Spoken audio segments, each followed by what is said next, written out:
In this video, we'll take a look at how to find zip codes to target, find zip codes in that radius for more opportunities, how to get the population for these zip codes, and how to get the latitude and longitude for the final zip codes that we want to analyze further. The best way to start is to pick a zip code in the center of a bigger city. If you don't have a zip code in mind, you can go to Wikipedia and you can search for biggest US cities by population, and you can get a list that looks like this.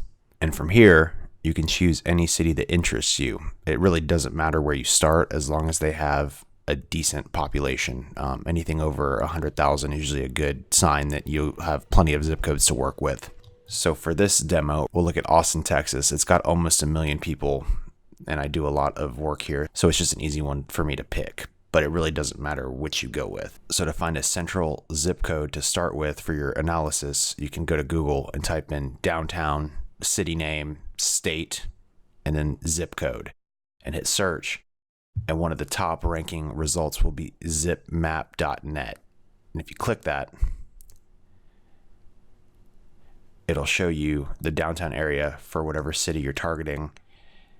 And you'll see all these zip codes around here. It doesn't really matter which one you pick since they're all so close to each other, but we could go with 78702, looks like a good one, or 78701. Actually, let's use that one. So we'll go back to ZipZoner, and we're going to put in 78701.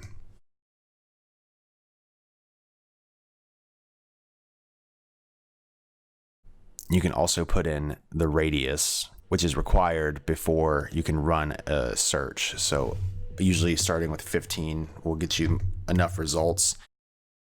If you're working with a smaller city, you may need to up it to 20 to 25 to find really good opportunities. Now, before we click start on this, we're going to take a look at the settings real quick, because these need to be configured before you can run a search. And you can see we have a Bing Maps API key, which is required to get the latitude and longitude of the zip codes that you're going to target. There's also the zipcodeapi.com key and the zipcodes.com API key. You can use one or the other, but they work really well together because zipcodeapi.com only gives you 10 zip code research credits per hour, but it resets every hour. And zipcodes.com gives you 250 free API search credits per month. So if you have both entered, zipcodeapi.com is the default that it will use. And if you burn through all 10 in 1 hour, it will fall back to zipcodes.com until the lock on your zipcode API key is released every hour. The auto ignore threshold is useful when you're doing the full automation search because it will skip any zip codes that have a population lower than 10,000 or whatever number you enter here. Usually anything above 10,000 is usually worth going for. Anything lower than that, and you may not get enough leads to justify renting out your listing for a decent monthly fee to a local company that can use those leads. So once you have these keys set, you can enable the auto ignore, and it will use this number here and skip anything lower than that while it grabs the latitude and longitude for the maps API key. So when you're done setting that up, hit submit. We have the zip code entered and we have the radius, and we're going to go in miles. And so all you do is hit start.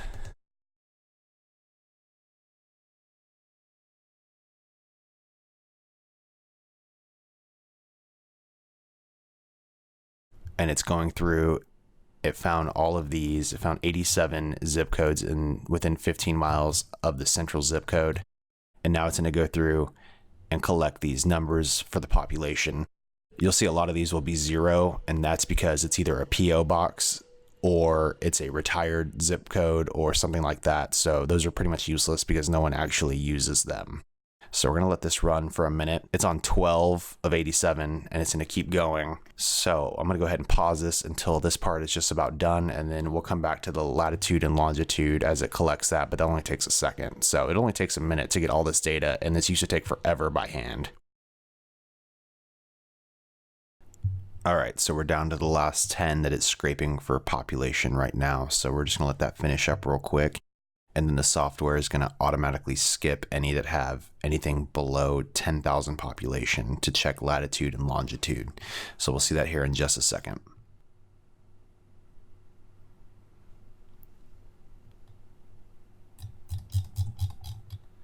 So here it goes. It's just grabbing all these coordinates, which are useful for the next part of the suite, which needs latitude and longitude to find which listings are ranking highly, and it's already complete. So as you can see, it skipped any below 10,000.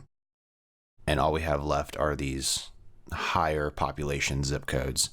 So the next thing we can do is you can export all of this into a CSV file, or you can export only the ones that you select by clicking here. But first, we're gonna go ahead and delete all of these low population zip codes. So we'll do the select filter, and you can choose where the population is less than, and we'll do 10,000.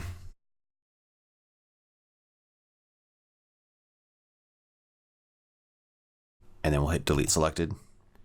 And now we have a list of all the zip codes that we can analyze in this area. So we're gonna go ahead and hit export all, and it will open up a file save prompt, and we can call this Austin zip codes. We'll hit save. And here's an important part. If you're going to be using the rest of this suite, it asks you if you want to set a keyword for these results. And we do want to set one because that's what we're going to use in the next tool, Local Miner, to find competitors and see where there's any potential weaknesses. So we'll hit yes, and it'll ask you what keyword you want to do. And we're going to target landscaping companies for this example, but really you can pick anything that requires the company to travel to the client. Since most of your listings will not have an actual physical location because you're going to be renting them out, any business that goes to a client's home is an ideal target for this. So if we're going to do landscaping, and usually the easiest ones to rank for that present the most opportunities is if you type whatever industry you're targeting and then the keywords near me. But for now, we'll just go ahead and go with landscaping itself. And then you'll get the notification that the results have been exported, and you can choose to open the file, and you'll see all the data has been exported to the CSV file. So that's really all there is to ZipZoner. It's super simple, but very convenient to quickly get all the zip codes you need and weed out the low population zip codes with just a few clicks. Just for the sake of being thorough, we'll take a look at these individual buttons, but they basically do the individual steps that this start button automates all in one go. So as for an example, let's just get rid of all these. And then you enter your info and you can click get zip codes. And that's all that step does with that button. And then I'm going to go ahead and get rid of a bunch of these. So the demo for this part is much quicker.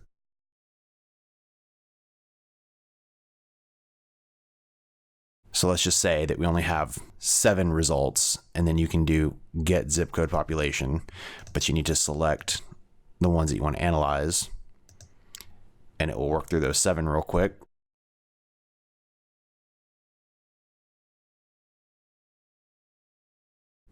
And then you can either select filter to get rid of the low populations, or you can just manually deselect the ones you don't care about.